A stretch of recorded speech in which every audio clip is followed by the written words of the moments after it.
भारत का ब्रह्मोस मिसाइल क्या कम था कि अब भारत ने सबमरीन बनाने की तैयारियां कर दी।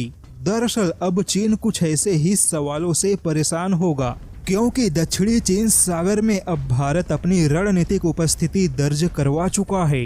पहले भारत ने फिलीपींस को ब्रह्मोस मिसाइलों का जखीरा दिया, लेकिन अब भारत उसी फिलीपींस के लिए किलो क्लास के पनडुब्बियों का निर्माण करेगा।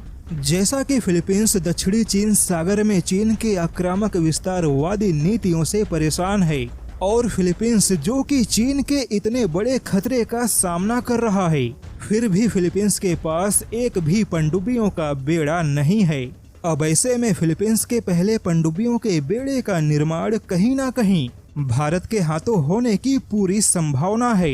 लेकिन सवाल यह है कि फ्रांस, जर्मनी और अमेरिका जैसे देश हैं जो पनडुब्बियों के निर्माण में बहुत अच्छा अनुभव रखते हैं, तो फिर ऐसे में फिलीपींस भला भारत के हाथों किलो क्लास के पनडुब्बियों का निर्माण क्यों करवाना चाहेगा?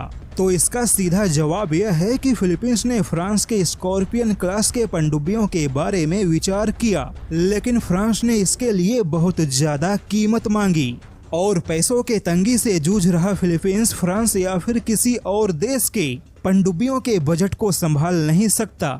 ऐसे में भारत वह देश है जो फिलीपींस को फ्रांस के मुकाबले आधे से भी कम बजट में 4 से 5 किलो क्लास के पनडुब्बियों का निर्माण कर सकता है।